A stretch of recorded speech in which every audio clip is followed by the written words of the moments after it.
Hello, नमस्कार, welcome and welcome back to my channel study with लाजनीशा।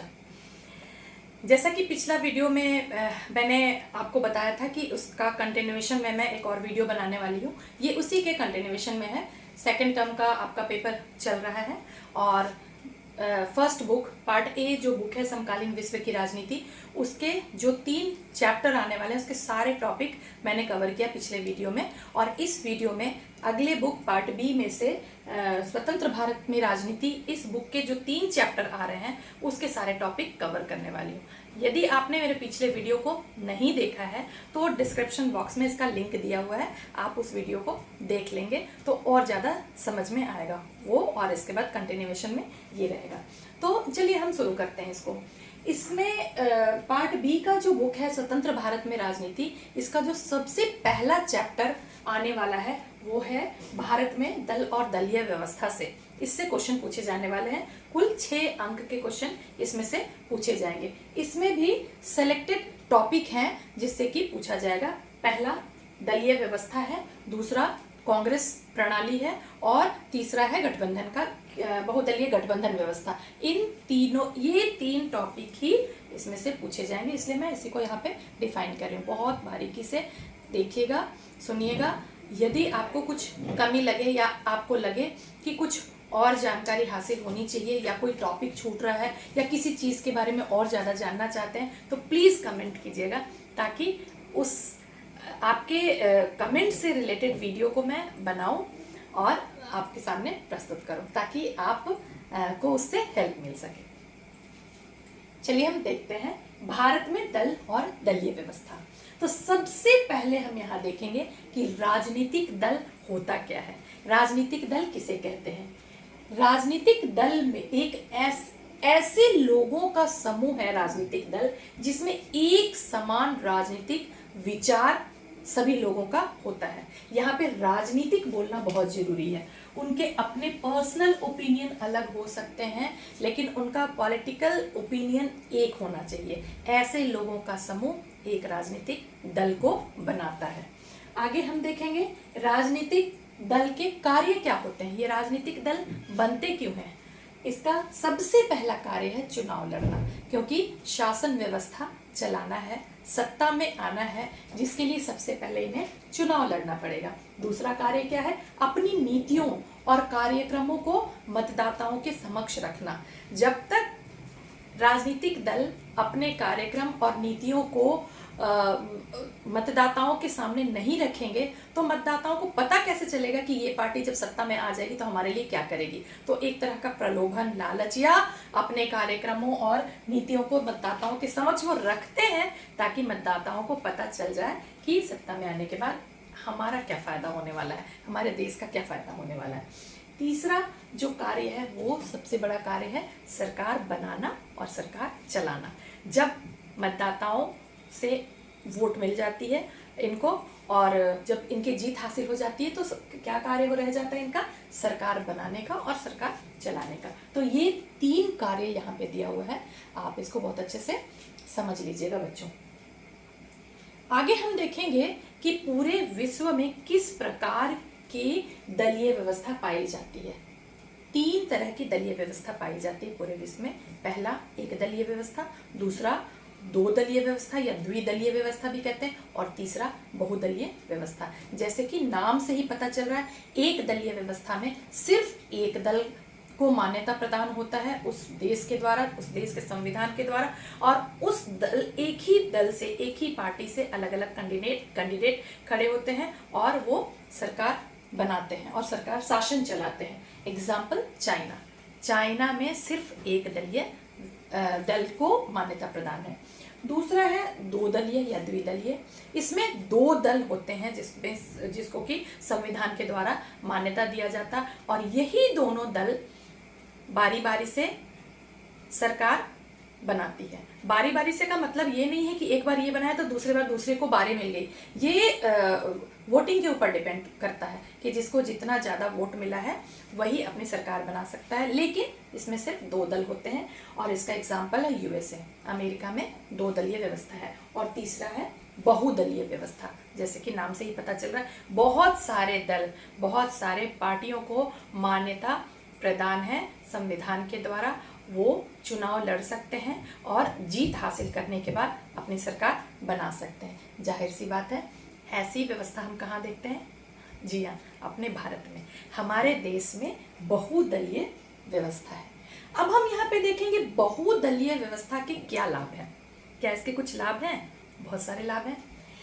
सबसे पहला क्या लाभ है? मतदाताओं हमारे समक्ष बहुत सारा विकल्प होता है। एक ही नहीं कि हमें ये चुनना है या ये चुनना है, सिर्फ दो ही दल हमारे समक्ष नहीं है, हमारे सामने बहुत सारे दल हैं। और ये क्या है? हमारे पास बहुत सारे ऑप्शन है। हम इन ऑप्शंस में से किसी एक को चुन सकते हैं जो हमें सबसे अच्छा लगता है, जिस पे हमें सबसे ज़्यादा भरोसा है, उसको हम वोट दे सकते हैं। तो मतदाताओं के सामने बहुत सारा विकल्प हो जाता है। दूसरा है, सरकार उत्तरदायी और जवाबदेह होती है।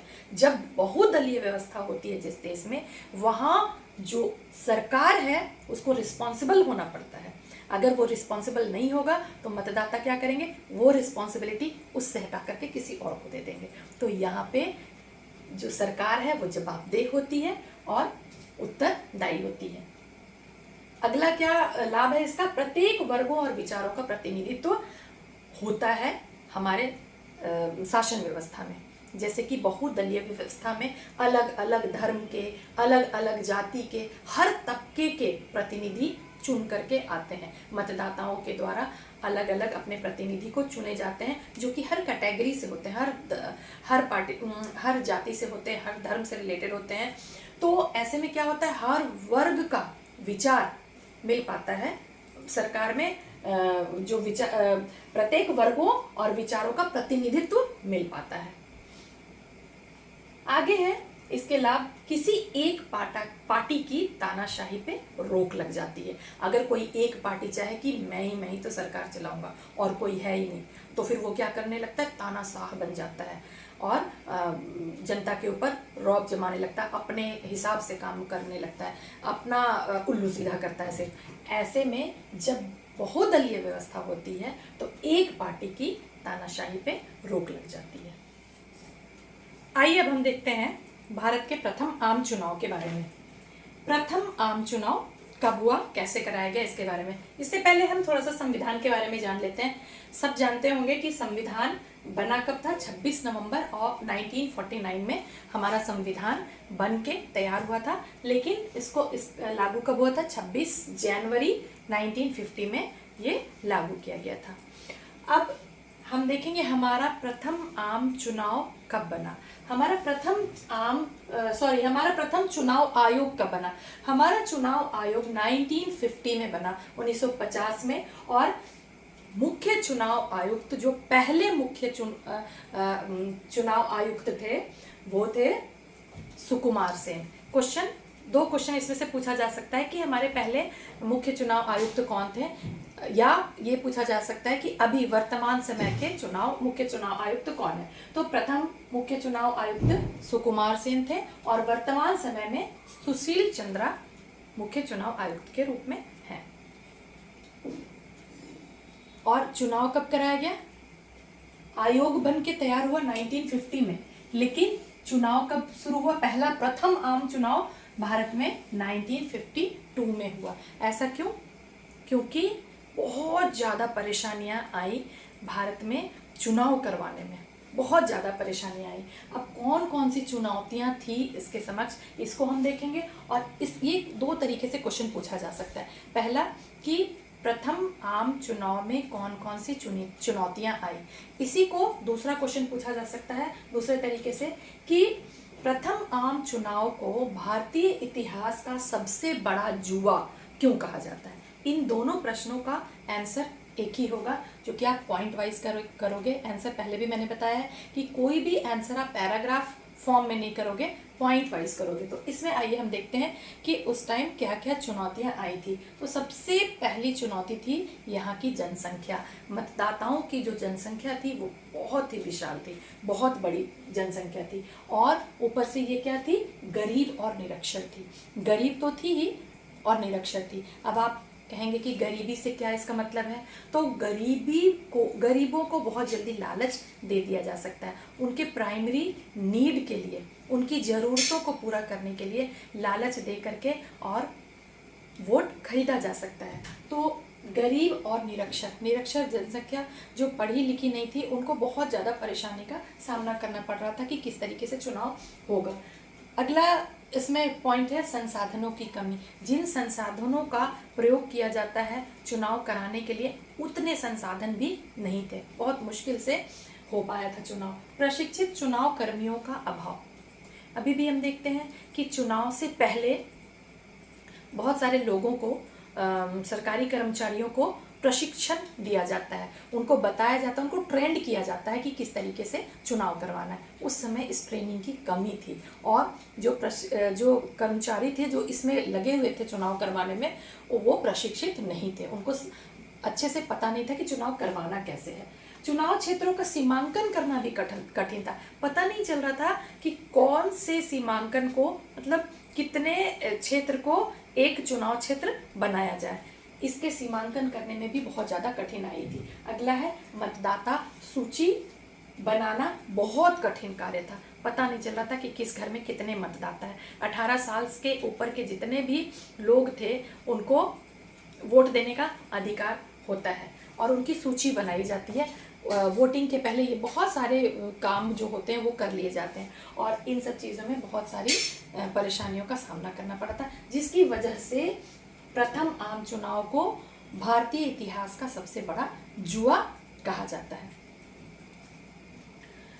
यहाँ पे जब मतदाताओं की सूची बनाई जा रही थी तो ये मैंने बताया कि ये 1950 में ही चुनाव आयोग बन के तैयार हो गया था, लेकिन प्रथम चुनाव कब हुआ? 1952 में। जब प्रथम चुनाव का टाइम आया था उसके पहले 2 बार चुनाव रद्द भी किया जा चुका था, क्योंकि जब मतदाताओं की सूची भी जब बनाई जा रही थी तो जहाँ पे लड़कियों का नाम लिखने का समय आ रहा था, लेडीज़ का नाम लिखना था, तो वो अपना नाम नहीं बताती थी, वो अपने आप को अला की बीवी, फला की बेटी ऐसे करके बता देती थी। तो इसमें भी बहुत ज़्यादा मुश्किल का सामना करना पड़ा था। खैर, फिर किसी तरह से 1952 में प्रथम आम चुनाव कराया गया। तो क्वेश्चन ये भी आता है कि सबसे पहला आम चुनाव भारत में कब हुआ? याद रखिएगा बच्चों, 1952 में प्रथम आम चुनाव कराया गया था। अब अगला जो टॉपिक पढ़ना है वो है कांग्रेस प्रणाली या एक दल के प्रभुत्व का दौर। ये एक दल कौन सा दल था? कांग्रेस के बारे में हम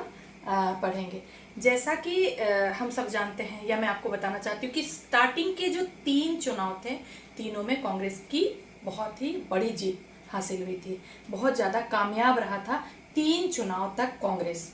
तो ऐसा क्या कारण था जिसकी वजह से लगातार 3 चुनाव में 5-5 साल के अंतराल में जो चुनाव कराए जाते हैं, उन 3 चुनाव में कांग्रेस को जबरदस्त जीत हासिल मिली थी? इसके कारण क्या थे? इस कारण को हम सबसे पहले देखते हैं। तो सबसे पहला कारण था स्वतंत्रता संग्राम में इनकी महत्वपूर्ण भूमिका थी। कांग्रेस पार्टी की सबसे ज़्यादा भूमिका थी भारत को स्वतंत्र कराने में। भारत की जनता का यही विश्वास था, यही विचार था कि कांग्रेस के नेताओं की वजह से ही भारत को अंग्रेजों से छुटकारा मिल पाया है। तो सबसे बड़ा रीज़न ये था। अगला है सबसे पुराना राजनीतिक दल ये था। 1885 में भारतीय राष्ट्रीय कांग्रेस की स्थापना की गई थी। तो सबसे पुरानी पार्टी के रूप में, भारत की सबसे पुरानी पार्टी के रूप में कांग्रेस पार्टी थी, जिसकी वजह से इसको सभी लोगों का विश्वास मिला हुआ था। प्रसिद्ध और करिश्माई नेता थे पंडित जवाहरलाल नेहरू, महात्मा गांधी, सरदार वल्लभ भाई पटेल, जितने भी ये नेता थे, इनको सभी देशवासी बहुत ही करिश्माई मानते थे। वो सोचते थे कि इन्होंने करिश्मा करके कुछ भी कर सकते हैं। बहुत ही फेमस, प्रसिद्ध ये नेता थे, जिसकी वजह से कांग्रेस की लगातार 3 चुनाव में जीत होती गई। जनता का विश्वास बहुत ज़्यादा था इनके ऊपर। आगे सबको साथ लेकर चलने की प्रकृति। कांग्रेस प्रणाली का अर्थ ही यह था कि छोटे छोटे दलों को, सभी दलों को अपने साथ लेकर के चलने की इनकी प्रक्रिया थी, इनकी प्रवृत्ति थी, जिसकी वजह से इनकी लगातार जीत होती गई। लेकिन आखिर कांग्रेस प्रणाली को चुनौती कैसे मिली, चौथे आम चुनाव में कांग्रेस को हार कैसे मिली, वो कैसे पीछे चला गया, इसके बारे में हम देखते हैं। तो सबसे पहले हम देखेंगे कि कांग्रेस प्रणाली को चुनौती किससे मिली। और 1960 के का जो दशक था, 1960 का दशक यानी कि 1960 से लेकर के 1969, ये जो 10 साल था, इन 10 सालों को खतरनाक दशक क्यों कहा जाता है कांग्रेस के लिए, आइए इसको बारी बारी से देखते हैं। इसी दौरान 1960 के दशक में, 60 के दशक में ही 2 महत्वपूर्ण प्रधानमंत्रियों की डेथ हो गई थी। जवाहरलाल नेहरू 64 में उनकी डेथ हुई और लाल बहादुर शास्त्री उनकी डेथ जवाहरलाल नेहरू की डेथ 64 में हुई और लाल बहादुर शास्त्री की डेथ ताशकंद समझौता के दौरान 66 में हुई। तो ये दोनों 60 के दशक में आते हैं।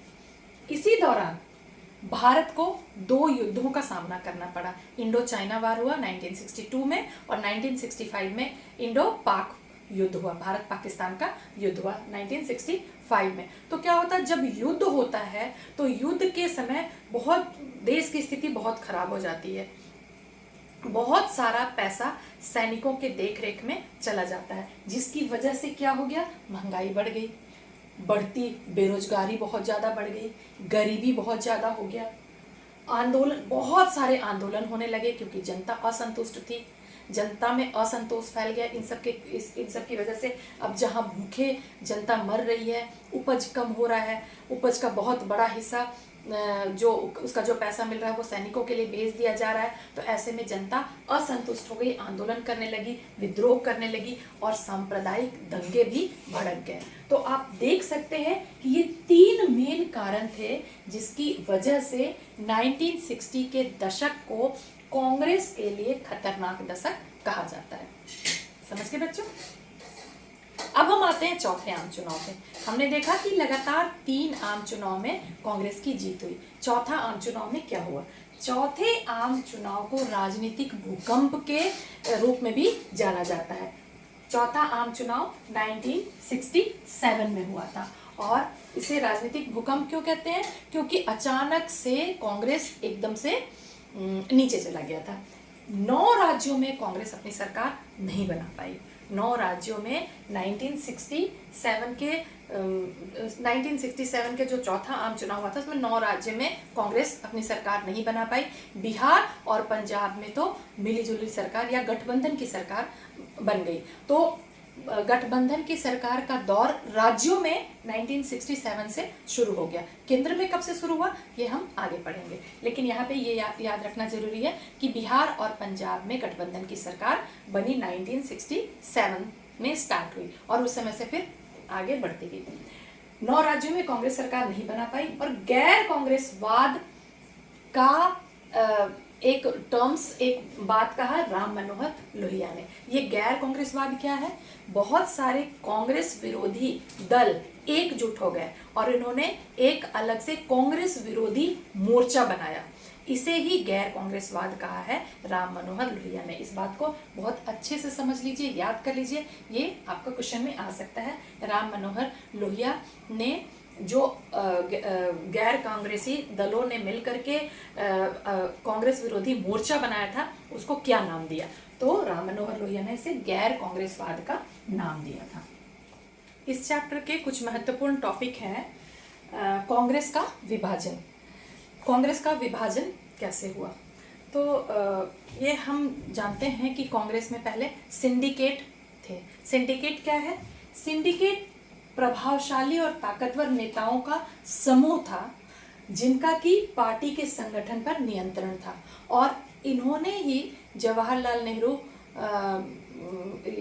लाल बहादुर शास्त्री के बाद इंदिरा गांधी को प्रधानमंत्री के पद के लिए चुना था। इनको ये लगा था कि शायद इंदिरा गांधी पार्टी में आएंगी और जब उनको सलाह मशवरा की ज़रूरत होगी तो हमसे सलाह मशवरा लिया करेंगी और पार्टी का काम चलता रहेगा। वो चूंकि एक लेडी हैं तो सहानुभूति सारी जनता की उनके प्रति भी होगी। तो इस तरह से ये सोच विचार करके सिंडिकेट के लीडर्स ने इंदिरा गांधी को एज अ प्राइम मिनिस्टर चुना था। लेकिन यहाँ तो दांव उल्टा ही पड़ गया। इंदिरा गांधी सिंडिकेट के मेंबर्स की बात को नहीं मानती थी। उन्हें जब सलाह मशवरा लेना भी पड़ता था तो वो पार्टी के बाहर के कुछ दिग्गजों से राय मशवरा लिया करती थी।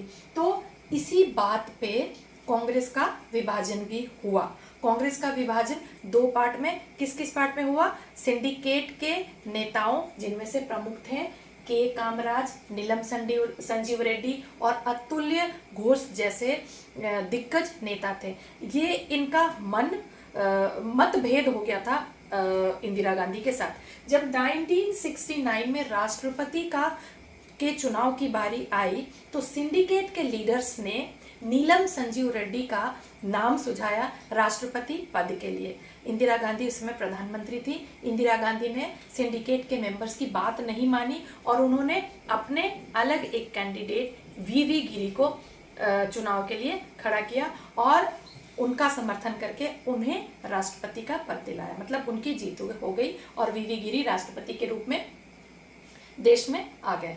इस बात से सिंडिकेट के लीडर्स बहुत ज्यादा नाराज हुए और कांग्रेस का विभाजन 1969 में राष्ट्रपति के चुनाव के तुरंत के बाद कांग्रेस का विभाजन हो गया। दो पार्ट में कांग्रेस बट गया, कांग्रेस ओ के रूप में और कांग्रेस आर के रूप में। कांग्रेस ओ में सिंडिकेट के लीडर्स थे और कांग्रेस आर में इंदिरा गांधी थी। इस तरीके से कांग्रेस का दो पार्ट में विभाजन हो गया, मतभेद हो गया उन सब में। अब आगे हम देखेंगे कि 1971 में चुनाव में फिर कांग्रेस कैसे आ गई, चुनाव जीत कैसे गई कांग्रेस। तो 1971 का जो चुनाव हुआ उसे कांग्रेस की पुनर्स्थापना भी कहा जाता है। तो क्या कारण थे कि कांग्रेस की फिर से पुनर्स्थापना हो गई? इंदिरा गांधी ने क्या क्या वो पॉलिसीज बनाए थे, क्या क्या स्ट्रैटेजी बनाई जिसकी वजह से कांग्रेस पार्टी की फिर से जीत हुई। आइए इसको हम बारी बारी से देखते हैं। तो सबसे पहला इंदिरा गांधी का चमत्कारी नेतृत्व था। उनका जो नेतृत्व करने का तरीका था, उनकी जो लीडरशिप क्वालिटी थी वो अल्टीमेट थी। बहुत तरीके से वो बहुत ही लर्नेड लेडी थी, बहुत ज़्यादा पढ़ाई करती थी, बहुत चीज़ों को बहुत अच्छे से समझती थी। देश विदेश की राजनीति की किताबों को उन्होंने बहुत अच्छे तरीके से पढ़ रखा था और उनके अंदर बहुत अच्छी अच्छी क्वालिटीज़ थी और उनके नेतृत्व की मतलब उनकी जो नेतृत्व करने का जो क्षमता था उसको चमत्कारिक बताया गया है। दूसरा, गरीबी हटाओ का नारा इंदिरा गांधी ने उस टाइम पे लगाया था। देश गरीबी से जूझ रहा था और इंदिरा गांधी ने पॉलिसी लाई, नीति लाई, गरीबी हटाओ। इससे क्या आम जनता बहुत खुश हो गई कि हमारी नेता हमारे लिए बहुत कुछ सोच रही है, गरीबी हटाने की बात कर रही है, हमारे लिए जरूर नई नई पॉलिसीज लाएंगी जिसकी वजह से हमारा बहुत कल्याण होगा। ये भी एक बहुत बड़ा स्ट्रैटेजी था, गरीबी हटाओ का नारा दिया था इंदिरा गांधी ने उस टाइम पे। और इंदिरा गांधी मतलब कांग्रेस के जो विपक्षी नेता थे, विपक्षी दल जो था वो बहुत ही कमजोर साबित हुए इंदिरा गांधी के सामने। ये भी कारण था इंदिरा गांधी की जीत का, कांग्रेस की जीत का 1971 में। प्रिवी पर्स की समाप्ति। प्रिवी पर्स एक टर्म्स है बच्चों, इसको बहुत अच्छे से समझ लीजिएगा। प्रिवी पर्स की समाप्ति इंदिरा गांधी ने की थी। प्रिवी पर्स क्या था? जब देश का विभाजन हुआ था तो जो रजवाड़े थे, देसी रियासत थे, उनको या तो भारत में शामिल होना था या तो पाकिस्तान में होना था या वो इंडिपेंडेंट रह सकते थे। उस समय सरदार वल्लभ भाई पटेल की बहुत बड़ी भूमिका थी। वो रजवाड़ों के पास गए, देसी रियासतों में गए और उन्हें समझा करके और भारत में उनको शामिल किया, भारत में उनका विलय कराया। लेकिन कुछ शर्तें उनकी भी माननी पड़ी थी हमारी सरकार को, या ये कहें कि हमारी सरकार ने उन्हें कुछ शर्तों पर उनका विलय कराया था भारत में। और वो शर्तें क्या थी? वो शर्तें थी कि उनको कुछ उनकी प्रॉपर्टी का कुछ हिस्सा उनको दे दिया जाएगा, उनको कुछ एक संपत्ति का एक हिस्सा उनको दे दिया जाएगा और हर महीने कुछ भत्ते के रूप में उन्हें पैसे दिए जाएंगे, कुछ भत्ते उनको दिए जाएंगे, उनको और उनके परिवार को आगे तक। इसी को प्रिवी पर्स कहा जाता है। इसे ही प्रिवी पर्स कहा जाता है। ये शर्त थी भारत सरकार और देसी रजवाड़ों के, देसी रियासतों के बीच में। इसी प्रिवी पर्स को समाप्त कर दिया था इंदिरा गांधी ने, क्योंकि उस प्रिवी पर्स को लेकर के जनता के बीच में बहुत ज़्यादा असंतोष की भावना आ गई थी उस टाइम पे। हालांकि प्रिवी पर्स की समाप्ति पे बहुत सारे नेताओं ने बहुत ज़्यादा आलोचना की थी इंदिरा गांधी की। मोरारजी देसाई जी जो थे, उन्होंने भी इंदिरा गांधी की बहुत बड़ी आलोचना की थी कि प्रिवी पर्स की समाप्ति नहीं करनी चाहिए, क्योंकि इसी शर्त पे उनको भारत में विलय कराया गया था। हालांकि भारत की जनता इस बात से, प्रिवी पर्स जो ये थी उससे वो बहुत ज़्यादा खुश नहीं थे, असंतुष्ट थे, और इसी बात को समझ लिया था इंदिरा गांधी ने और प्रिवी पर्स की समाप्ति का ऐलान कर दिया था, समाप्ति कर दी थी। इंदिरा गांधी की या कांग्रेस की नीतियां भी समाजवादी हुई थी उस समय में। समाजवादी यानी कि समाज के कल्याण को लेकर के बहुत सारी नीतियां बनाई थी इंदिरा गांधी ने। इंदिरा गांधी की कांग्रेस पर पकड़ बहुत मजबूत थी। इन्हीं सब के कारण से 1971 के चुनाव में फिर से कांग्रेस की पुनर्स्थापना हो गई, कांग्रेस पार्टी की फिर से जीत हुई। ये तो कांग्रेस के विभाजन और कांग्रेस की पुनर्स्थापना की बात थी। कुछ और टॉपिक्स हैं जो बहुत इंपॉर्टेंट है इस चैप्टर में, वो मैं बताना चाहती हूँ आपको। 1971 में गैर कांग्रेसी विपक्षी दलों ने मिलकर चुनावी गठबंधन बनाया था। किसके खिलाफ? कांग्रेस के खिलाफ। गैर कांग्रेसी विपक्षी दलों ने मिल करके एक बहुत बड़ा चुनावी गठबंधन बनाया था, जिसे ग्रेट अलायंस का नाम दिया गया। इसे ही ग्रेट अलायंस कहा जाता है। क्वेश्चन आ सकता है कि ग्रेट अलायंस क्या है। बहुदलीय गठबंधन प्रणाली, जब कांग्रेस प्रणाली का अंत हुआ तो कौन सी प्रणाली आई? गठबंधन की सरकार, बहुदलीय गठबंधन प्रणाली। जैसे कि नाम से ही पता चलता है कि जब एक पार्टी को वोट नहीं मिल पाता है, उनकी जीत नहीं हो पाती है, तो बहुत सारे दल मिलकर के आपस में गठबंधन बना लेते हैं और ये मिलकर के सरकार बनाते हैं, सरकार चलाते हैं। इसे ही गठबंधन प्रणाली कहा गया है, गठबंधन की सरकार शुरू। जैसा कि हमने पहले इसके जस्ट पहले पढ़ा था कि 1967 से राज्यों में गठबंधन की सरकार का दौर शुरू हो गया था। गठबंधन का युग कब से शुरू हुआ? ये क्वेश्चन का आंसर आप देंगे कि राज्यों में, जिसमें सबसे पहले पंजाब और बिहार में 1967 से गठबंधन की सरकार का दौर शुरू हो गया, जबकि केंद्र में 1989 से गठबंधन प्रणाली का दौर शुरू हुआ, इसका युग आया। जब पहली बार ये बीपी सिंह की सरकार बनी थी 89 में, राष्ट्रीय मोर्चा की सरकार बनाई गई थी, वो मिलीजुली सरकार थी, गठबंधन की सरकार थी। उस समय से लगातार गठबंधन की सरकार का प्रणाली का दौर शुरू हो गया, जो कि लगातार 2014 तक चला। इसको हम आगे और अलग चैप्टर में पढ़ेंगे।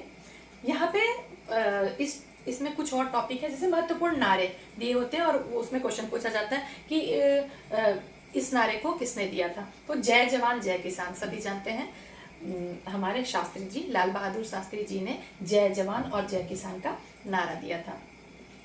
इंदिरा हटाओ का नारा सिंडिकेट ने दिया था और गरीबी हटाओ का नारा इंदिरा गांधी ने दिया था। तो इस चैप्टर में अगला जो हमारा चैप्टर है वो है लोकतांत्रिक पुनरुत्थान। इसमें से टोटल 6 अंक के प्रश्न पूछे जाएंगे। तो इसमें 3 लीडर्स के बारे में, 3 नेताओं के बारे में हमें विस्तार से पढ़ना है, जिसमें है पहले जयप्रकाश नारायण, दूसरे राम मनोहर लोहिया और तीसरे पंडित दीनदयाल उपाध्याय। तो सबसे पहले हम जयप्रकाश नारायण को देखते हैं। समग्र क्रांति या संपूर्ण क्रांति जो चलाया गया था वो जयप्रकाश नारायण के द्वारा किया गया था। इसमें कौन कौन सी बातें थी, मतलब समग्र क्रांति या संपूर्ण क्रांति के बारे में जयप्रकाश नारायण के क्या विचार थे।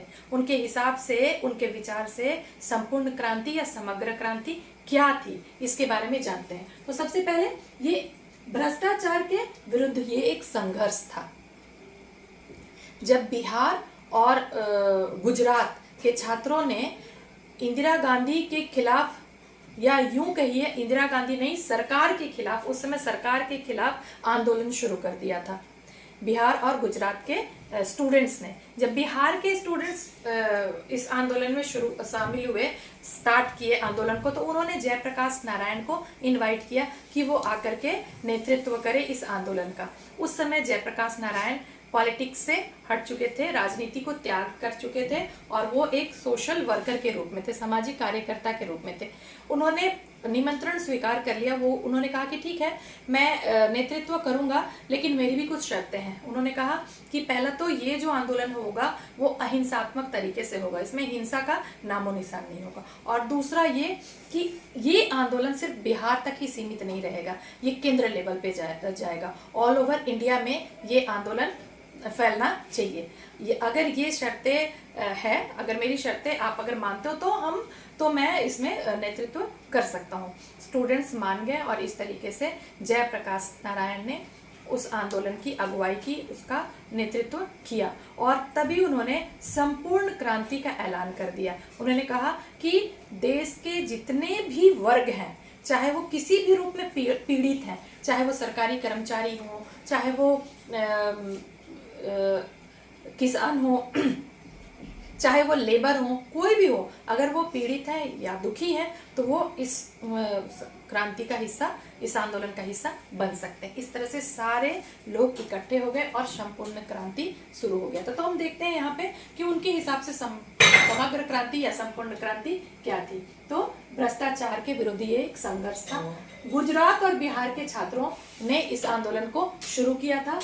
सामुदायिक समाजवाद के बारे में, सामुदायिक समाजवाद की बात कही थी जयप्रकाश नारायण ने। और इस सामुदायिक समाजवाद का मतलब क्या होता है?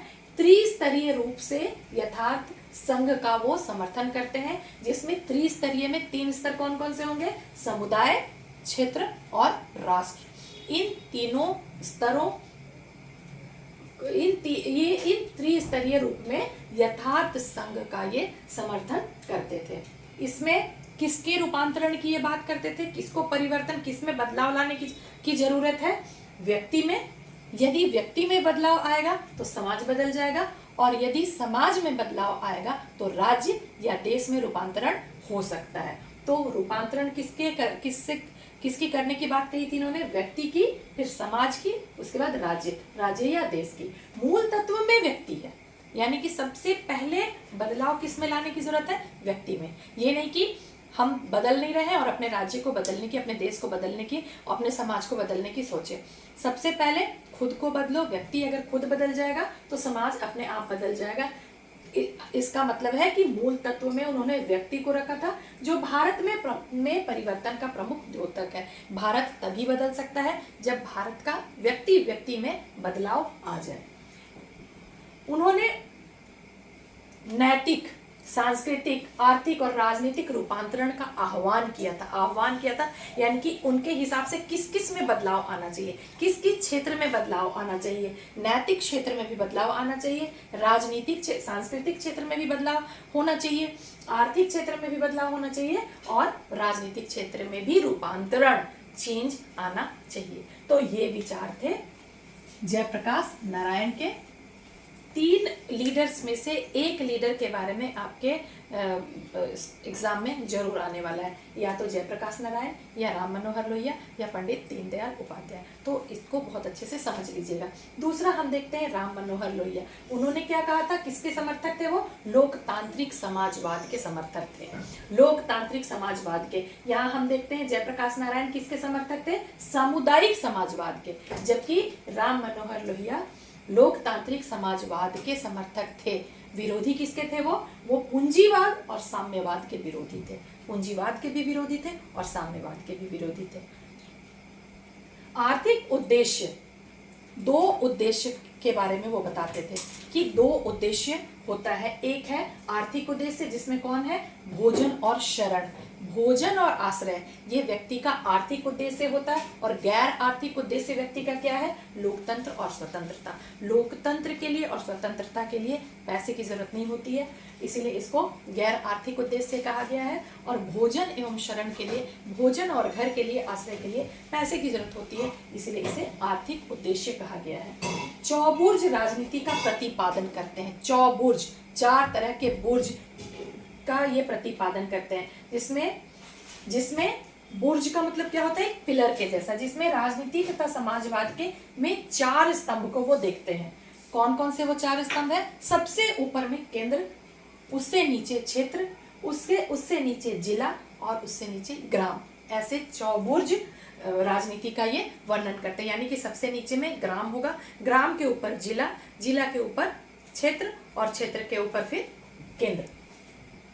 इस तरह से वो 4 स्तंभों का, समाजवाद के 4 स्तंभों का वर्णन करते हैं, के बारे में बताते हैं। समाजवाद दल के 3 प्रतीक हैं, ऐसा मानते हैं राम मनोहर लोहिया। समाजवाद दल के 3 प्रतीक हैं। पहला प्रतीक क्या है? कुदाल। किस चीज का प्रतीक है? प्रयास का, यानी कि कोशिश करते रहने का प्रतीक है कुदाल। मत यानी कि वोट, किसका है? वोट जो है वो किसका प्रतीक है? मताधिकार का, कि प्रत्येक व्यक्ति को वोट का अधिकार मिला हुआ है, ये इसका सिंबल या प्रतीक है। फिर बंधन ग्रह, बंधन ग्रह किस चीज का प्रतीक है? कि हम समर्पण करते हैं अपने आप को, मतलब डिवोटी हैं हम, समर्पण करते हैं, ये बंधन ग्रह इसका प्रतीक है। तो इस तरीके से राम मनोहर लोहिया ने लोकतांत्रिक समाजवाद का प्रतिपादन किया था, उसके समर्थक थे। अब हम आगे पढ़ते हैं पंडित दीनदयाल उपाध्याय के बारे में। पंडित दीनदयाल उपाध्याय ने एकात्म मानववाद के बारे में बताया है। उनकी विचारधारा एकात्म मानववाद की थी। इसमें क्या है? इसमें मानव विकास के केंद्र में होता है। यदि मानव का विकास हो जाए तो बाकी उसके आसपास की सभी चीजों का विकास अपने आप हो जाएगा। उद्देश्य क्या है? एकात्म मानववाद का उद्देश्य क्या है? प्रत्येक मानव के लिए गरिमामय जीवन सुनिश्चित करना। एकात्म मानववाद का उद्देश्य है कि हर व्यक्ति को गरिमामय जीवन जीने का अधिकार है और उसे ये अधिकार मिलना ही चाहिए। उसको उसकी गरिमामय जीवन उसके लिए सुनिश्चित होना ही चाहिए। ये है एकात्म मानववाद का उद्देश्य। इसके 3 सिद्धांत हैं। 3 सिद्धांत: समग्रता की प्रधानता, धर्म की सर्वोच्चता एवं समाज की स्वायत्तता। ये 3 इसके सिद्धांत हैं। पूंजीवादी और समाजवादी विचारधारा के विरोधी थे पंडित दीनदयाल उपाध्याय, और ये किस चीज पर बल देते थे? आध्यात्मिक विकास पर, मानव के स्पिरिचुअल डेवलपमेंट पे वो ज्यादा जोर देते थे, ज्यादा बल देते थे कि हर व्यक्ति को एक मतलब कनेक्ट होना चाहिए भगवान के साथ, उसका आध्यात्मिक जो पावर है वो ज्यादा बढ़ना चाहिए, इस चीज पे वो जोर देते थे। आंतरिक चेतना, आंतरिक चेतना पवित्र मानवीय आत्मा पर आधारित अपने दर्शन को उन्होंने चिति कहा। ये क्वेश्चन आ सकता है कि चिति किसे कहा जाता है? तो ये पंडित दीनदयाल उपाध्याय के द्वारा एकात्म मानववाद विचारधारा पर आधारित है। इसके विचार से आंतरिक चेतना पवित्र मानवीय आत्मा पर आधारित जो उनका दर्शन है, पंडित दीनदयाल उपाध्याय का जो दर्शन है, उसे ही चिति कहा गया है। समाज में वर्ग और जाति के बीच में संघर्ष नहीं होना चाहिए, ये मानना था पंडित दीनदयाल उपाध्याय का। तो ये 3 नेता थे जिनके बारे में मैंने बताया। इन तीनों नेताओं में से एक के बारे में जरूर आएगा आपके एग्जाम में, प्रश्न इनके बारे में जरूर आएगा, तो थोड़ा सा ध्यान से देख लीजिएगा। अब आगे हम पढ़ते हैं, बहुत ही इम्पॉर्टेंट टॉपिक है और वो है आपातकाल। आपातकाल यानी कि इमरजेंसी, जो इंदिरा गांधी के शासनकाल में 1975 में इमरजेंसी लगाया गया था। क्यों इमरजेंसी लगाया गया था? ऐसा क्या कारण हो गया था? क्या संविधान में है ये नियम? क्या संविधान में प्रावधान है आपातकाल लगाने का? किस प्रावधान के तहत ये इमरजेंसी लगाया गया था, इंदिरा गांधी ने लगाया था? इन सब के कारणों को हम देखेंगे। तो 25 जून 1975 को आर्टिकल 352 इसमें लिखा हुआ है कि अगर देश के अंदर आंतरिक अशांति आ जाए तो आपातकाल लगाया जा सकता है, इमरजेंसी लगाई जा सकती है। इसी प्रावधान के तहत इंदिरा गांधी ने 25 जून 1975 को देश में आपातकाल की घोषणा की थी। कारण क्या था? उस टाइम गरीबी और बेरोजगारी चरम सीमा पे थी। सबसे बड़ी बात कि उस समय पे चुनाव आने वाला था। ऐसी ऐसी बातें हो गई थी कि इंदिरा गांधी को लग ही नहीं रहा था कि वो चुनाव जीत सकती है ना। देखते हैं कौन कौन से कारण थे। गरीबी और बेरोजगारी बहुत ज़्यादा चरम स्थिति पे थी, कृषि की पैदावार में लगातार गिरावट आ रही थी उस टाइम पीरियड पे, बढ़ती महंगाई बहुत ज़्यादा बढ़ गई थी। और महंगाई बढ़ने का मेन कारण था तेल की बढ़ती कीमतें। तेल का जब कीमत बढ़ जाता है तो हर क्षेत्र में महंगाई बढ़ जाती है, क्योंकि तेल और ट्रांसपोर्टेशन पे ही डिपेंड होता है सारा चीज़ का आना जाना, जिसकी वजह से महंगाई बढ़ जाती है। रेलवे कर्मचारी भी हड़ताल पे चले गए थे। हमने देखा था कि समग्र क्रांति या संपूर्ण क्रांति में उन्होंने जयप्रकाश नारायण ने सभी तबके सभी वर्ग के लोगों को आह्वान किया था कि वो आ जाएं और आकर के इस क्रांति में, इस आंदोलन का हिस्सा बने। और उसी के तहत रेलवे कर्मचारी भी हड़ताल पे आ गए थे। संपूर्ण क्रांति आ गई थी पूरे देश में। हर तरफ के जो बिहार और गुजरात से स्टूडेंट्स ने शुरू किया था आंदोलन, ये आंदोलन का रूप बहुत बड़ा, बहुत भयानक हो गया था। इन्होंने संसद में मार्च भी किया था और 75 में, जिसकी वजह से इंदिरा गांधी बहुत ज़्यादा डर गई थी। उनको ये लग रहा था कि अब अगर अभी चुनाव होगा तो उनकी हार निश्चित है।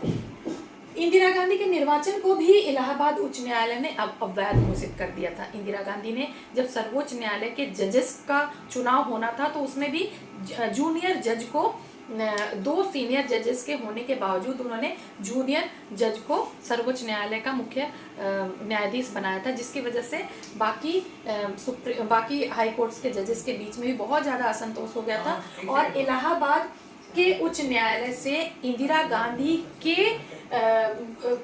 निर्वाचन को ही अवैध घोषित कर दिया था। कारण ये था कि चुनाव के प्रचार में सरकारी कर्मचारियों को नहीं लगाया जा सकता है, और इंदिरा गांधी ने अपने चुनाव के प्रचार में सरकारी कर्मचारियों को भी लगाया था, जिसकी वजह से इलाहाबाद उच्च न्यायालय के न्यायाधीशों ने इंदिरा गांधी के निर्वाचन को अवैध घोषित कर दिया था। इन सब कारणों से इंदिरा गांधी को, और समग्र क्रांति की वजह से संसद मार्ग हुआ था, जिसकी वजह से पूरे देश में आंदोलन का माहौल था। उनको लगा कि दंगा भड़क जाएगा। उस समय जयप्रकाश नारायण बहुत बड़े लीडर के रूप में उभरे थे, और बहुत ज़्यादा सिंडिकेट के लीडर्स थे, वो भी चाहते थे कि जयप्रकाश नारायण चुनाव लड़े। इन सब चीज़ों से त्रस्त होकर के उस समय आपातकाल की घोषणा की गई थी। जब आपातकाल लग गया तो उसका परिणाम क्या हुआ वो हम देखते हैं। आपातकाल का परिणाम क्या हुआ वो अब हम देखेंगे। ऐसे भी आपातकाल या जो इमरजेंसी होता है वो लोकतंत्र के राह पे बहुत बड़ा संकट होता है। लोकतांत्रिक संकट भी इसको माना गया है, क्योंकि बहुत सारे जो लोकतंत्र में क्या होता है कि सिटीजन को, नागरिक को बहुत सारे अधिकार दिए जाते हैं, मौलिक अधिकार होते हैं। उन मौलिक अधिकारों का हनन हो जाता है, बहुत सारे या कुछ अधिकार उनके उस टाइम पे छीन लिए जाते हैं। तो अब हम यहाँ पे देखेंगे बारी बारी से इसका परिणाम क्या हुआ। आपातकाल तो लग गया, इमरजेंसी तो लग गया, अब इसका परिणाम क्या हुआ, रिजल्ट क्या हुआ। विपक्षी नेताओं को जेल भेज दिया गया। इंदिरा गांधी सरकार के द्वारा विपक्षी जितने भी नेता थे जिन पे कि शक था, सबको जेल भेज दिया गया, और धरना प्रदर्शन और हड़ताल पे पूरी तरह से रोक लगा दी गई कि अब देश में कोई भी धरना प्रदर्शन नहीं, कोई भी हड़ताल नहीं। ऐसे भी आंतरिक अशांति के प्रावधान के तहत आपातकाल लगाया गया था देश में। इंदिरा गांधी का कहना था कि बहुत ज़्यादा अशांति फैल गई है, और उन्होंने अपने जो ये थे उनसे सलाह मशवरा भी नहीं लिया था। उन्होंने लोकसभा के मेंबर्स जो थे या अपने मंत्रिमंडल के लोगों से उन्होंने सलाह भी नहीं लिया था। गुपचुप तरीके से उन्होंने राष्ट्रपति से बात की, और बिल्कुल मॉर्निंग के टाइम में, सुबह सुबह के समय में उन्होंने आपातकाल की घोषणा करा दी। मंत्रिमंडल के सदस्यों को जब पता चला तो वो भी बहुत भौचक्के रह गए थे।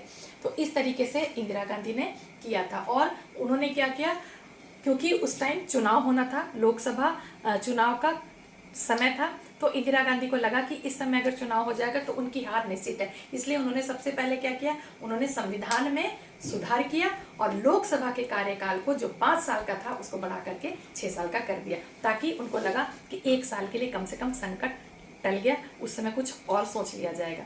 तो विपक्षी नेताओं को जेल भेजा गया और धरना प्रदर्शन और हड़ताल पर रोक लगाया गया।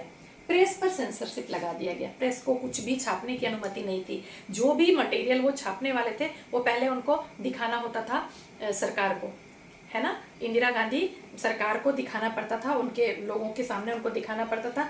जब जिन बातों को वो छापने के लिए कहते थे उसी को प्रेस वालों को छापना होता था। इसी को सेंसरशिप लगाना कहते हैं कि जब सरकार जिसे चाहेगी उसे ही छापने की अनुमति देगी, जिसकी वजह से कि कोई भी बात पूरी जनता तक फैले ना प्रेस के माध्यम से। तो यहाँ पे भी हम देखते हैं प्रेस पर सेंसरशिप लग गया, यानी कि मौलिक अधिकार का यहाँ पे भी हनन होता है, मौलिक अधिकारों का हनन होता है। लोगों के, सिटीजन को जो मौलिक अधिकार दिया गया था, नागरिकों को, उनके मौलिक अधिकारों का हनन होता है। 1977 का फिर जो चुनाव हुआ, अगला चुनाव तो आएगा ही। जब अगला चुनाव आया 1977 में, तो उस चुनाव में इंदिरा गांधी की हार हुई, कांग्रेस की हार हुई, क्योंकि लोगों को बहुत ज़्यादा अविश्वास हो गया था इंदिरा गांधी की गवर्नमेंट पे।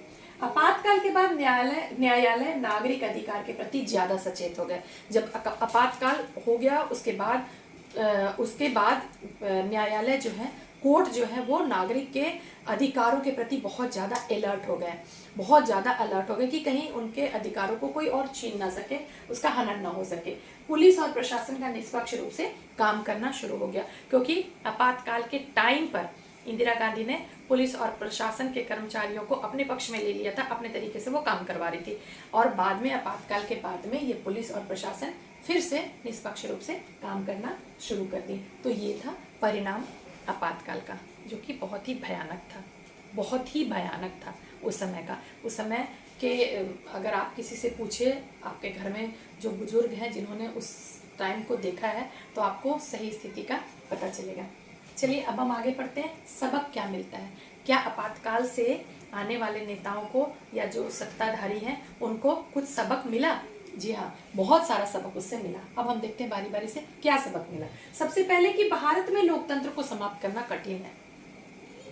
लोकतंत्र स्थापित हो चुका है भारत में, और इस लोकतंत्र को खत्म करना नामुमकिन के बराबर है। ये सबक नेताओं को मिल चुका है, जिसकी वजह से अब आने वाले समय में या उसके बाद जितने भी नेता आए, उन्होंने इसका गलत उपयोग करने की कोशिश नहीं की, लोकतंत्र को समाप्त करने की कोशिश ही नहीं की। अगला पॉइंट है, भारतीय लोकतंत्र की ताकत और कमजोरी उजागर हो गई। पता चल गया कि भारतीय लोकतंत्र कितना ताकत है उसमें, वो कितना शक्तिशाली और कितना कमजोर है। उसकी कमजोरी भी यहाँ झलकी दिखी, और उसका जो ताकत था, जिसकी वजह से उसने आपातकाल लगा दिया और इतने सारे कांड हुए, ये सारा उसके ताकत को बताता है। और उसकी कमजोरी को क्या बताता है कि फिर से जब चुनाव हुआ तो उसकी हार हुई। तो यहाँ पे ताकत और कमजोरी दोनों उजागर होती है। संविधान में आपातकाल के प्रावधान में आंतरिक अशांति शब्द को हटा दिया गया, क्योंकि आंतरिक अशांति बोल करके इस प्रावधान के तहत आपातकाल लगाया गया था। तो इस शब्द को हटा दिया गया कि आंतरिक अशांति जैसा कोई शब्द नहीं। यदि उसके स्थान पर सशस्त्र विद्रोह को ले आया गया, शब्द को जोड़ा गया। यदि देश में सशस्त्र विद्रोह हो जाए, दंगा भड़क जाए, सशस्त्र विद्रोह हो जाए, तभी आपातकाल लगाया जा सकता है। इस आपातकाल लगाया जा सकता है। आपातकाल की घोषणा की सलाह मंत्री परिषद राष्ट्रपति को लिखित देगी। मंत्री परिषद को पता ही नहीं चला था, और इंदिरा गांधी ने राष्ट्रपति को कह करके और आपस में बातचीत करके और आपातकाल लग गया था। लेकिन बाद में ये सुधार किया गया संविधान में, और ये कहा गया जब अगली गवर्नमेंट आई 77 में, जब नया चुनाव हुआ, जनता पार्टी की सरकार आई, तब उन्होंने संविधान में सुधार किया और उन्होंने बहुत सारी चीज़ों को फिर से किया। जो लोकसभा का कार्यकाल इंदिरा गांधी ने बढ़ा करके 6 साल के लिए कर दिया था, उसको फिर से बाद में सुधार करके फिर से वापस 5 साल के लिए किया गया। संविधान में आंतरिक अशांति शब्द को हटा करके सशस्त्र विद्रोह को जोड़ा गया आपातकाल के लिए। और आपातकाल की घोषणा की सलाह मंत्री परिषद जब तक लिखित रूप से राष्ट्रपति को नहीं देगी, तब तक आपातकाल की घोषणा नहीं होगी, ऐसा प्रावधान किया गया संविधान में। तो ये था सबक, जो कि आने वाले नेता या आपातकाल के बाद में जितने भी सत्ताधारी नेता हैं, उनको इससे सबक मिली है। अब हम देखते हैं इसके आगे शाह आयोग के बारे में आता है कि शाह आयोग क्या है। 1977 में जब जनता पार्टी की सरकार बनी, तो उन्होंने एक आयोग बिठाया जिसे कि शाह आयोग कहा जाता है। उसके जो प्रमुख थे, अध्यक्ष थे, वो शाह थे, वो एक न्यायाधीश थे, और उन्होंने उनके अध्यक्षता में एक आयोग बैठाया, और उस आयोग का काम था कि आपातकाल के समय की स्थिति की जांच करना। उस समय क्या क्या हुआ था, उसका जांच करने का जिम्मा इस आयोग को दिया गया था। तो शाह आयोग क्या था? इमरजेंसी या आपातकाल की जांच करने के लिए बनाया गया एक आयोग। अब हम देखते हैं यहाँ पे लोकतांत्रिक अभ्युत्थान के बारे में थोड़ा सा हम जानते हैं। लोकतांत्रिक अभ्युत्थान का मतलब, अभ्युत्थान का मतलब क्या होता है? उठना, ऊपर उठा। यानी कि जब राजनीतिक स्तर पर लोगों की या जनता की भागीदारी बहुत ज़्यादा बढ़ जाती है, उसको हम लोकतांत्रिक अभ्युत्थान कहते हैं। तो अब तक में 3 अभ्युत्थान, लोकतांत्रिक अभ्युत्थान के बारे में हम पढ़ेंगे, जिसमें से सबसे प्रथम 1950 से 1970 के बीच में हम देखते हैं। इसमें वयस्क मतदाताओं की भागीदारी बहुत ज़्यादा बढ़ गई थी। वयस्क मतदाताओं की भागीदारी बढ़ गई थी। दूसरा जो लोकतांत्रिक अभ्युत्थान था वो 1980 के दशक में था। इसमें SC, ST और OBC की भागीदारी राजनीति में काफ़ी बढ़ गई थी। और तीसरा लोकतांत्रिक अभ्युत्थान 1990 के दशक में देखेंगे, 90s में देखेंगे, जब उदारीकरण, निजीकरण और वैश्वीकरण का युग था। हमने पहले भी पढ़ा है कि 1991 में NEP, न्यू इकोनॉमिक पॉलिसी आई थी, जिसके अंतर्गत उदारीकरण, निजीकरण और वैश्वीकरण पे जोर दिया गया था, जिसकी वजह से युवा वर्ग की भागीदारी बहुत ज़्यादा बढ़ गई थी। तो ये हमारा दूसरा चैप्टर था, इसके सारे टॉपिक हो। ये हमारा अंतिम चैप्टर है, ये है भारतीय राजनीति, प्रवृत्तियां और विकास। इसमें 8 अंक के प्रश्न पूछे जाएंगे। तो आइए हम इसके टॉपिक्स को देख लेते हैं। सबसे पहले हम देखेंगे यहाँ पे गठबंधन की सरकार। गठबंधन की सरकार होती क्या है, किसे कहते हैं? कुछ दल आपस में समझौता करके और चुनाव लड़ते हैं और विजयी होने पे सरकार बनाते हैं, इसे गठबंधन की सरकार कहते हैं। हमने देखा है कि 1967 से गठबंधन की सरकार राज्यों में बननी शुरू हो गई थी और 1989 के बाद देश में गठबंधन की सरकार का दौर या उसका सिलसिला शुरू हो गया था। अब हम देखेंगे कि कौन कौन से गठबंधन, किसने किसने गठबंधन बनाया हुआ। इसमें सबसे मेन है राजग और संप्रग। ध्यान रखिएगा, राजग, राष्ट्रीय जनतांत्रिक गठबंधन, जो कि 1998 में बना था। इसको हम इंग्लिश में NDA कहते हैं, नेशनल डेमोक्रेटिक अलायंस। याद रखिएगा बच्चों, राजग और NDA। इसको याद करने का तरीका है, राजग राष्ट्रीय जनतांत्रिक गठबंधन 1998 में बना है, इसे इंग्लिश में NDA कहते हैं। और इसका नेतृत्व कौन करता है? BJP। यदि हम BJP को देखें तो BJP भारतीय जनता पार्टी, भारत यानी कि अपना अपना राष्ट्र, यहाँ भारत, BJP भारत, और यहाँ राजग में राष्ट्रीय, राष्ट्र भारत। इससे आप इसको याद कर सकते हैं कि राष्ट्रीय जनतांत्रिक गठबंधन में लीडरशिप या नेतृत्वकर्ता BJP होता है। ठीक है। दूसरा जो है संप्रग, संयुक्त प्रगतिशील गठबंधन, 2004 में बना है। इसको इंग्लिश में UPA कहते हैं। UPA यानी कि यूनाइटेड प्रोग्रेसिव अलायंस। इसका लीडरशिप या इसका नेतृत्व करता कांग्रेस है। ये मेन गठबंधन की सरकार बनाती है, ये है। आगे हम देखेंगे 1989 से गठबंधन की सरकारों का युग शुरू हुआ था। कौन कौन से गठबंधन की सरकारें हैं? इसके अलावा NDA और UPA के अलावा राष्ट्रीय मोर्चा और संयुक्त मोर्चा भी है, जिसमें बहुत सारी पार्टियां मिली हुई है।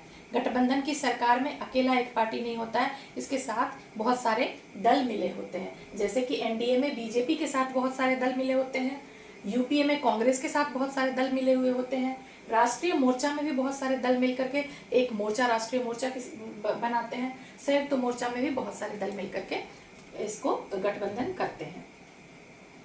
अब एक और मेन टॉपिक है कि 1990 के बाद कौन से बहुत बड़े बदलाव आए देश की राजनीति में, इसको हम देखते हैं।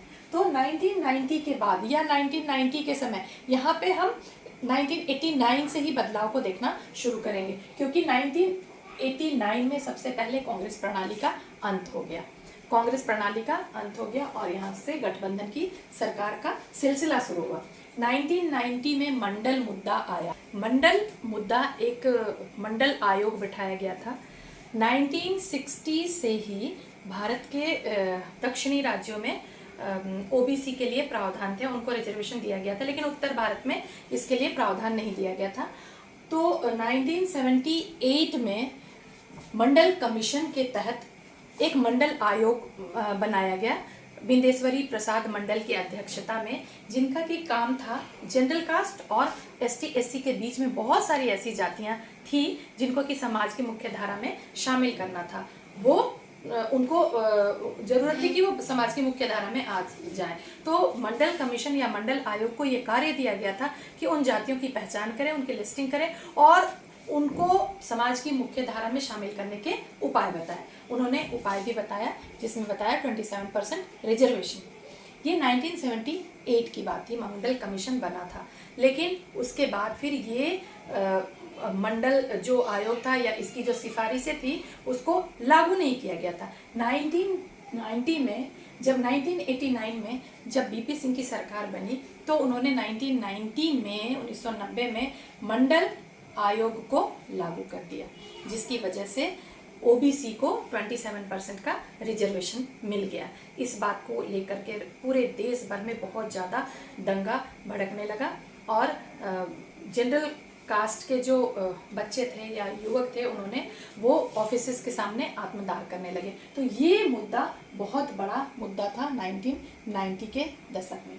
1991 में राजीव गांधी की हत्या हो गई थी। जब राजीव गांधी तमिलनाडु की यात्रा पर गए थे तो लेफ्टिनेंट समर्थक आतंकवादी संगठन के कुछ लोगों ने ह्यूमन बॉम्ब के साथ राजीव गांधी की हत्या कर दी। वो अपने ऊपर बॉम्ब लगा लिए और राजीव गांधी के पास जाकर उनको शेक हैंड किया और या उनसे लिपट गया और बॉम्ब फट गया और वैसे में राजीव गांधी की हत्या हो गई। ये भी एक बहुत बड़ी घटना मानी जाती है 1990 के दशक की। 1991 में एक बहुत बड़ा बदलाव क्या आया, बहुत बड़ी घटना क्या हुई, NEP न्यू इकोनॉमिक पॉलिसी लाया गया, जिसको कि राजीव गांधी के सरकार के टाइम पे ही तैयार कर लिया गया था। लेकिन 1991 में जब चंद्रशेखर प्रधानमंत्री थे, श्री चंद्रशेखर जब प्रधानमंत्री थे तो उनके समय में न्यू इकोनॉमिक पॉलिसी लाई गई, जिसके तहत देश में उदारीकरण और वैश्वीकरण का सपोर्ट किया गया, समर्थन किया गया। 1992 में अयोध्या और बाबरी मस्जिद कांड हुआ, ये दंगा हुआ। बाबरी मस्जिद या विवादित ढांचा था उसको बॉम्ब से उड़ा दिया गया और उसके बाद बीजेपी का उत्थान आया। बीजेपी जो पार्टी है, भारतीय जनता पार्टी, बाबरी मस्जिद और अयोध्या कांड जो है उसके बाद ये पार्टी का उत्थान हुआ। ये 19 क्वेश्चन में आता है कि 1990 के दशक के मेन बदलाव या जो मेन ऐसी घटनाएं हुई थी उसके बारे में बताइए। तो ये 5 घटनाएं थी, हो सकता है 3 घटनाओं के बारे में आपसे पूछा जाए, 2 घटना के बारे में पूछा जाए, तो ये 5 मेन घटनाएं थी, आप इसमें से बता सकते हैं। अब हम देखते हैं यहाँ पे क्वेश्चन आता है NDA 1, NDA 2, NDA 3 और NDA 4, ये क्या है? NDA 1, NDA यानी कि हमने पहले भी पढ़ा रखा है इसमें, NDA नेशनल डेमोक्रेटिक अलायंस, जिसके की नेतृत्वकर्ता बीजेपी होते हैं, है ना। बीजेपी की लीडरशिप में जितनी भी पार्टियां अलायंस हो जाती है उनको NDA कहा जाता है। जब तक अटल बिहारी वाजपेयी थे बीजेपी के लीडर, उस समय जब NDA पार्टी थी उसको NDA 1 कहा जाता था। NDA 2 जब नरेंद्र मोदी आ गए तो उनके नेतृत्वकर्ता में, जब वो बीजेपी के मेन लीडर हो गए तो उनके नेतृत्वकर्ता में जो पार्टी अलायंस हुई उसे NDA 2 कहा जाता है। अब NDA 3 क्या है? NDA 3 में का मतलब है 2014 में जब बीजेपी की जीत हुई, फुल फ्लेजेड जीत 2014 में बीजेपी की हुई, उस समय भी उन्होंने राष्ट्रीय मोर्चा को साथ में लेकर के चले, उसको NDA 4 कहा गया है। और उस समय उनका एक लक्ष्य था, NDA 3 का एक लक्ष्य था और वो लक्ष्य था सबका साथ सबका विकास। इसके बाद आया NDA 4। 2019 में दोबारा जब फिर बीजेपी की जीत हुई, फुल फ्लेजेड जीत, इस टाइम पे 303 सीटें मिली थी इनको, फिर भी इन्होंने राष्ट्रीय मोर्चा का साथ नहीं छोड़ा, इसे NDA 4 कहा गया है। इस समय इनका लक्ष्य परिवर्तित हो गया, NDA का लक्ष्य। इस समय लक्ष्य क्या था? सबका साथ सबका विकास और सबका विश्वास। तो यहाँ पे आ सकता है क्वेश्चन में कि NDA 3 और NDA 4 के लक्ष्य क्या थे। यहाँ मैंने आपको सबके बारे में बता दिया है, आप यहाँ पे देख सकते हैं। अब NDA की कुछ कल्याणकारी योजनाएं हैं जो कि मैं आपको बताना चाहती हूँ। कुछ योजनाएं हमारे प्रधानमंत्री लेकर के आए हैं और वो योजनाएं हैं, पहले प्रधानमंत्री उज्ज्वला योजना। इसमें LPG गैस कनेक्शन 5 लाख महिलाओं के लिए दिया गया है। उसके बाद स्वच्छ भारत अभियान, ये सब जानते हैं, एक कदम स्वच्छता की ओर। जनधन योजना, इसमें बैंकों में खाते खुलवाने की मुहिम चलाई गई। इन योजनाओं को याद रखना बच्चों, हो सकता है इसमें से कुछ योजनाओं के बारे में आपसे पूछा जाए, या प्रधानमंत्री के कल्याणकारी योजनाओं के बारे में, किन्हीं 2 योजनाओं के, 3 योजनाओं के, 4 योजनाओं के बारे में पूछा जाए तो आप ये बता सकते हैं। जनधन योजना में बैंकों में खाता खोलने की मुहिम चली थी। दीनदयाल उपाध्याय ग्राम ज्योति योजना, इसके तहत क्या था, दूर दराज गाँव तक बिजली पहुंचाने की बात है। किसान फसल बीमा योजना, इसमें किसान की फसल का बीमा करने की योजना है। आगे है बेटी पढ़ाओ और देश बढ़ाओ, इसमें लड़कियों की पढ़ाई के लिए योजना बनाई गई है। और अंत में है आयुष्मान भारत योजना, इसमें 5 लाख रुपये तक का मुफ्त इलाज करने की बात की गई है। ये है आयुष्मान भारत योजना।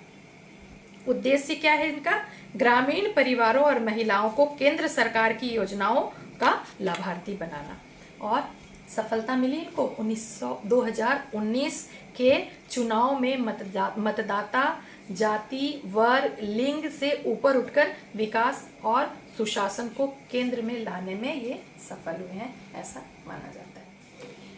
आज का मेरा जो ऑब्जेक्टिव था वो पूरा हुआ। मैंने सारे चैप्टर्स को और सारे टॉपिक्स को क्लियर किया है। यदि आपको थोड़ी सी भी परेशानी हो रही किसी भी टॉपिक में तो आप मुझे बेझिझक कमेंट कीजिए, आज ही कीजिए, ताकि मैं आपके कमेंट को देख करके उसकी वीडियो बना दूं और आप तक पहुंचाऊं, ताकि आपको पूरी हेल्प मिल सके। मैं पूरी कोशिश कर रही हूँ कि आपको हेल्प कर सकूँ। आपको एग्ज़ाम के लिए बेस्ट ऑफ लक, बहुत अच्छे से पेपर देना, डरना नहीं। बहुत जानते हो आप, आपने बहुत पढ़ रखा है, बहुत ही अच्छे तरीके से पेपर करना, सारे बच्चे सफल हो जाओगे, ये मेरी उम्मीद है। ओके बच्चों, अगेन बेस्ट ऑफ लक। अगर आपने मेरे चैनल को सब्सक्राइब नहीं किया है तो मैं फिर से कहती हूँ कि सब्सक्राइब कीजिए। जिन बच्चों तक ये वीडियो पहुँचना चाहिए उन बच्चों तक प्लीज़ आज ही इस वीडियो को शेयर कीजिए। 12th क्लास के बच्चे बहुत उम्मीद से मैंने ये वीडियो बनाया है कि उनको थोड़ा हेल्प हो सके। Okay, bye bye, thank you.